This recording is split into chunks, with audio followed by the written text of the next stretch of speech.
नवरात्रि का समय करीब आ रहा है और एक बार फिर internet and social media is going to be full of the Navratra weight loss diet and the Navratra cleanse and detox diet plans.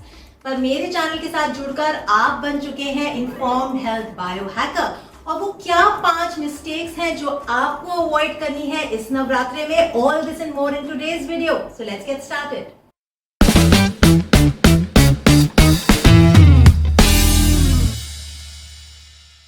देखिए, आप कोई भी गलती कब करते हैं? तब जब आप बेसिक्स या फाउंडेशन गाइडलाइंस को नहीं समझते। तो नवरात्रा फास्टिंग के पीछे के क्या लॉजिक है? सिंपल सा लॉजिक है।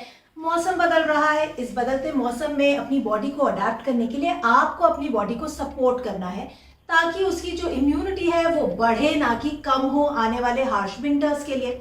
और क्योंकि 80% of the immunity lies in your gut, तो आप फास्टिंग के माध्यम से अपनी गट को रेस्ट दे रहे हैं ताकि वो अच्छे से काम कर पाए। बस इतनी सी बात है ना। इस लॉजिक के पर्सपेक्टिव से जब आप आज के टाइम में नवरात्रि को ऑब्जर्व करते हैं तो आप पाएंगे कि नवरात्रा एक कमर्शियल इवेंट बन गया है। जी हाँ, लोग रेस्टोरेंट्स जाते हैं नवरात्रा थाली खाने के लिए। वहीं बहुत से लोग हैं जो फलाहार के नाम पर पैकेज प्रोसेस जो स्नैक्स अवेलेबल हो जाते हैं इस दौरान, उसमें ओवर इंडल्ज करने लगते हैं। वहीं क्योंकि लोग इस पूरे दौरान नॉनवेज और अल्कोहल छोड़ देते हैं तो वो 10th डे ऑनवर्ड्स अपना कोटा पूरा करने के लिए ओवर इंडल्ज करने लगते हैं। तो आप ही मुझे बताइए ना कि क्या ये सब करके आपके गट को रेस्ट मिल रहा है या ये सब करना आपकी बेसिक नवरात्रि की फिलॉसफी के ही अगेंस्ट जा रहा है? तो वो क्या simple 5 don't do this Navratra tips हैं जो आपकी बॉडी को इस सीजनल ट्रांजिशन में इजीली स्मूथ सेलिंग करने में मदद करेंगे। नंबर 1 पे है to understand that fast food is not fasting food. जी हाँ, इस समय नवरात्रि के टाइम पर मार्केट्स गेट फ्लडेड विथ फलाहारी स्नैक्स, फिर उसमें वेफर्स, चिप्स, मखाने, उसी के साथ साथ साबूदाना के मिक्सचर्स, तमाम तरीके के लड्डू जो मार्केट में अवेलेबल हो जाते हैं, वो फास्ट फूड है, वो फास्टिंग फूड्स नहीं है।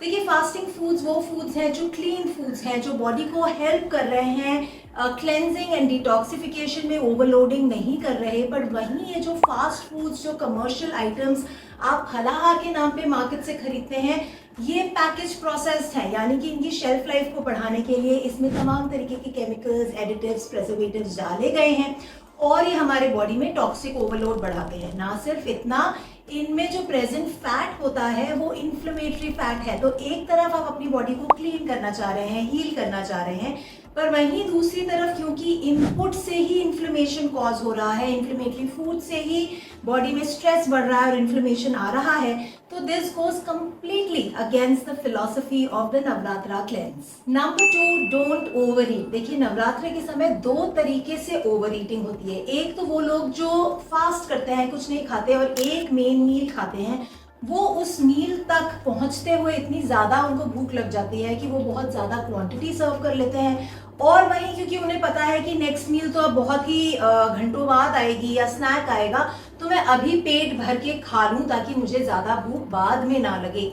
और इसीलिए वो एक टाइम पर ओवरलोडिंग करते हैं जो आपकी गट को टैक्स करता है, राइट। नंबर 2, वो लोग जो स्नैक करते रहते हैं हर 2-2 घंटे। उनको लगता है कि क्योंकि मैंने फास्ट किया है तो मैं फलाहार खा रही हूँ, तो मैं कुछ खा सकती हूँ, कभी चाय पी सकती हूँ या कभी मैंने कोई स्नैकिंग कर लिया। ये भी हमारी बॉडी के जो गट के प्रोसेसेस हैं उनको ब्रेक ही नहीं देता, क्योंकि हर 2-3 घंटे में हम कुछ खा रहे हैं और बॉडी जो है ओवरलोडेड फील करती है। उसका जो डाइजेस्टिव प्रोसेसेस बंद हो जाने चाहिए वो बंद होने की जगह हर 2-3 घंटे में एक्टिवेटेड रहते हैं एंड जो हमारा सिस्टम है वो धीरे धीरे स्लो एंड स्लगिश होने लगता है। तो इन दोनों ही तरीके से ओवरलोडिंग, ओवर ईटिंग को अवॉइड कीजिए।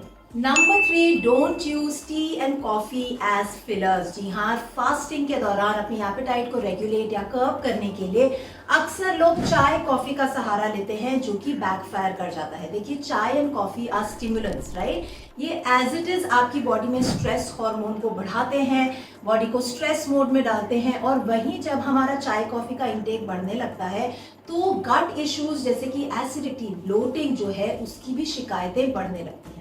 अगर आप ऑलरेडी इन कंडीशन से सफ़र कर रहे हैं तो जायज़ सी बात है कि इंक्रीजिंग योर इनटेक ऑफ चाय and coffee on a fasting state will backfire. ना सिर्फ इतना बल्कि चाय एंड कॉफ़ी जो है डिहाइड्रेटिंग इन नेचर होते हैं, यानी कि हमारे बॉडी में डिहाइड्रेशन कॉज करते हैं और उसके चलते क्या होता है, हमें कॉन्स्टिपेशन की तरफ ले जाते हैं।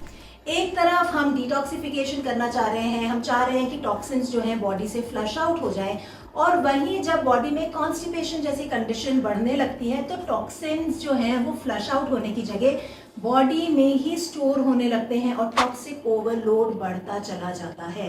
सो I am sure you are understanding the interlinkages between overdoing chai and coffee and all gut issues and the cleansing process.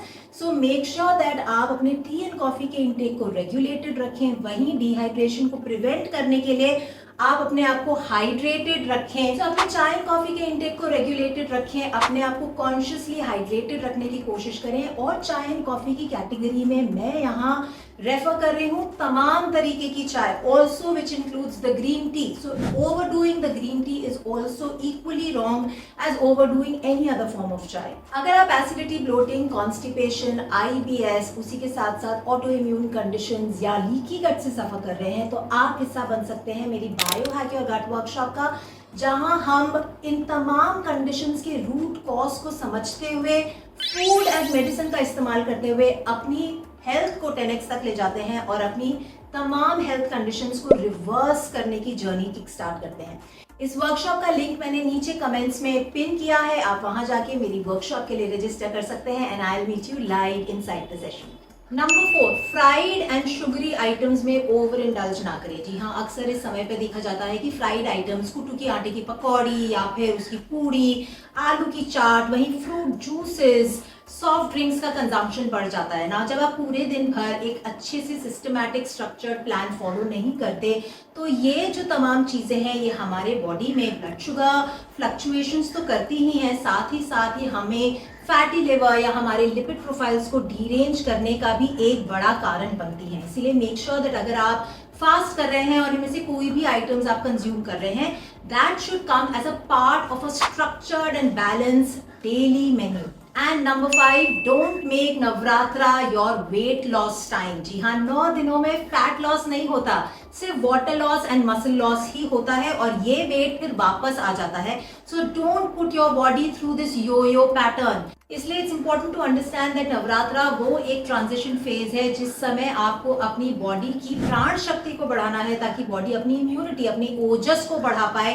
ताकि आने वाले हार्श विंटर्स के लिए वो प्रिपेयर रहे, ना कि अपनी इम्यूनिटी को घटाना है कि आप विंटर्स में सफर करते रहें, बीमार पड़ते रहें, राइट। इसीलिए माइंडलेस डाइटिंग की जगह माइंडफुल ईटिंग प्रैक्टिस कीजिए। नवरात्रि के 9 दिन जिस शक्ति की पूजा हम हर रोज करते हैं, आप उसी शक्ति को अपने अंदर जागरूक कर सकते हैं, इग्नाइट कर सकते हैं by truly following the essence of Navratri, जिससे कि आप अपने बॉडी के नेचुरल हीलिंग पावर्स को एक्टिवेट करते हुए अपनी हेल्थ को 10x तक ले जा सकते हैं। इस वीडियो को सभी के साथ शेयर कीजिए ताकि इन टिप्स को फॉलो करते हुए लोग अपनी हीलिंग को स्टार्ट कर पाएं और अपनी हेल्थ को 10x तक ले जा पाएं। अगर आपने अभी तक मेरे चैनल को सब्सक्राइब नहीं किया है तो अभी नीचे जाइए, मेरे चैनल को सब्सक्राइब कीजिए and don't forget to click on the bell icon, ताकि नेक्स्ट फ्राइडे जब मेरा एक नया और सिंपल वीडियो रिलीज हो तो आप तक उसका नोटिफिकेशन जरूर आए।